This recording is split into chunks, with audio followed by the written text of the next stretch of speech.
എൻ്റെ പേര് രതീഷ് എന്നാണ്. ഞാൻ പെരുമ്പാവൂർ. ഞാനിപ്പോൾ അവിടെ റൂഫിംഗ് വർക്കും കാര്യങ്ങളൊക്കെ ആയിട്ട് മുന്നോട്ട് പോയിട്ടിരിക്കണം. ഒരു 10-18 വർഷത്തോളം ഈ ഫീൽഡിൽ തന്നെ ഉണ്ട്. ഈ അലു ഷീൽഡാണ് ഷീറ്റ് കൂടുതൽ യൂസ് ചെയ്യണത്. കാരണം തിക്നെസ് കറക്റ്റ് തന്നെയാണ്. പിന്നെ ഷീറ്റിന് നല്ല വെയിറ്റ് ഉണ്ട്. പിന്നെ നമ്മൾ ഈ കോടി വർക്കൊക്കെ ചെയ്യുമ്പോൾ എന്ന് പറഞ്ഞു കഴിഞ്ഞാൽ ഈ മൂല അടിച്ച് വരുന്ന കേസിട്ടുണ്ട്. മൂല കോടി വർക്ക് വരുമ്പോൾ ഈ ഷീറ്റിന് ഓൾറെഡി തിക്നെസ് കൂടുതലുള്ള കാരണം തന്നെ നമുക്ക് ധൈര്യത്തോടു കൂടി ആ കോർണറിലൊക്കെ പോയി നിൽക്കാം. റിഡ്ജ് അടിക്കാൻ വേണ്ടിയിട്ട് ധൈര്യത്തോടു കൂടി അവിടെ പോയി നിൽക്കാം. ഷീറ്റിന് ഓൾറെഡി തിക്നെസ് കൂടുതലാണ്. നമ്മുടെ വെയിറ്റ് ബാലൻസ് ചെയ്ത് നിൽക്കാനുള്ള കാര്യങ്ങളൊക്കെ നമുക്ക് ഒരു അനുഭവം ഇപ്പോൾ ഈ ഷീറ്റ് അടിച്ചാൽ പിന്നെ നല്ലൊരു അനുഭവം കിട്ടുന്നുണ്ട്. പിന്നെ നമ്മൾ വീട്ടുകാരുടെ അടുത്തൊക്കെ കാര്യങ്ങൾ പറയുകയാണ്, ഒരു ഗ്യാരണ്ടി പേപ്പർ കാര്യങ്ങളുണ്ട്. ഗ്യാരണ്ടി ഉണ്ടോ? ഉണ്ട്. ഈ ഷീറ്റ് നിങ്ങൾ യൂസ് ചെയ്തിട്ട് എങ്ങനെയുണ്ട്?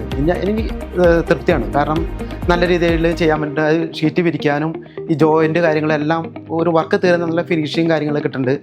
അത് ആ വർക്ക് തീർന്ന നമുക്കൊരു മനസ്സിന് സംതൃപ്തി കിട്ടുന്നുണ്ട്. അപ്പോൾ അതിൻ്റെ പേരിൽ ഞാനിപ്പോൾ കൂടുതൽ യൂസ് ചെയ്യണമെങ്കിൽ ഷീറ്റ് തന്നെയാണ്, അലുമിനിയം തന്നെയാണ് യൂസ് ചെയ്യണത്. ഈ അലു ഷീൽഡിൻ്റെ ഷീറ്റ് തന്നെയാണ് ഞാൻ കൂടുതൽ യൂസ് ചെയ്യണത്. പിന്നെ ഷീറ്റ് അലു ഷീൽഡ് എന്ന് പറഞ്ഞ കമ്പനി നാഷണൽ ബ്രാൻഡാണ്. അതിൻ്റെ പേരിൽ നമ്മൾ കസ്റ്റമറുടെ അടുത്ത് പറഞ്ഞാലും അവർക്ക് ഇപ്പോൾ യൂട്യൂബിൽ എവിടെയെങ്കിലും കയറി അടിച്ചു കഴിഞ്ഞാൽ അറിയാമല്ലോ.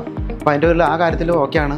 പിന്നെ ഫുൾ ഗ്യാരണ്ടി കാര്യങ്ങളാണ് നമുക്ക് കിട്ടാണ്. ഓൾറെഡി ഈ ഷീറ്റ് അവിടെ നിന്ന് പർച്ചേസ് ചെയ്തതിൻ്റെ പുറകെ തന്നെ ഗ്യാരണ്ടി പേപ്പർ കാര്യങ്ങൾ കിട്ടാണ്. പിന്നെ ഇതുവരെ ഇതൊരു കംപ്ലയിൻറ്റോ കാര്യങ്ങളോ ഒന്നും കാണിച്ചിട്ടൊന്നുമില്ല. അതായത് അങ്ങനത്തെ ഒരു അവസരം ഞങ്ങൾക്ക് ഇതുവരെ ഉണ്ടായിട്ടൊന്നുമില്ല. എൻ്റെ ഒരു അനുഭവം വെച്ച് നോക്കിയിട്ട് ഇപ്പോൾ ഈ ഫാബ്രിക്കേറ്റ് ചെയ്തതിൽ വെച്ച് നോക്കിയിട്ട് ഒരു കാലത്തും അങ്ങനെ വരാൻ സാധ്യതയില്ല. പിന്നെ അതിൻ്റെ ഒരു കുറച്ച് കാലം ഒരു ലൈഫ്, അതായത് 10-40 വർഷം ഒരു ലൈഫ് വരുന്നുണ്ട്. ഷീറ്റിൻ്റെ തിക്നെസ്, അതായത് ഷീറ്റ് എടുക്കുമ്പോൾ തന്നെ അറിയാം വെയിറ്റ്, നല്ല വെയിറ്റ് ഉണ്ട്. അതിൻ്റെ പേരിൽ നമുക്ക് ഷീറ്റ് വിരിക്കുന്ന സമയത്ത് സുഖമായിട്ട് അതിൻ്റെ മുകളിൽ നടക്കാനോ സ്ക്രൂ അടിച്ചു കഴിഞ്ഞാലോ ബൾജായി പോവോ കാര്യങ്ങളൊന്നുമില്ല. കറക്റ്റായിട്ട് സ്ക്രൂ അടിച്ച് നിർത്താൻ പറ്റുന്നുണ്ട്. അങ്ങനെ രീതിയിലൊക്കെ ഒരുപാട് മെച്ചങ്ങളുണ്ട് ഈ ഷീറ്റ് യൂസ് ചെയ്യുന്നതിൻ്റെ പേരിൽ.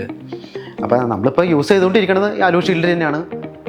അപ്പോൾ ഞാൻ കസ്റ്റമർക്ക് അടുത്ത് പറയും, ഇങ്ങനെ ഞങ്ങളിപ്പോൾ ആ വീട്ടിൽ ചെയ്യണം, ഈ വീട്ടിൽ ചെയ്തു, ഇങ്ങനെ കാര്യങ്ങൾ പറയാൻ നിർത്താം. അവർ അന്ന് അത് തന്നെ എടുത്തോ രതീഷ് എന്നുള്ള രീതിയിലാണ് എന്നെ സംസാരിക്കുന്നത്. ഞാനപ്പോൾ അതിൻ്റെ പേരിൽ ഇതായിട്ട് മുന്നോട്ട് തന്നെ പോയിക്കൊണ്ടിരിക്കുകയാണ്.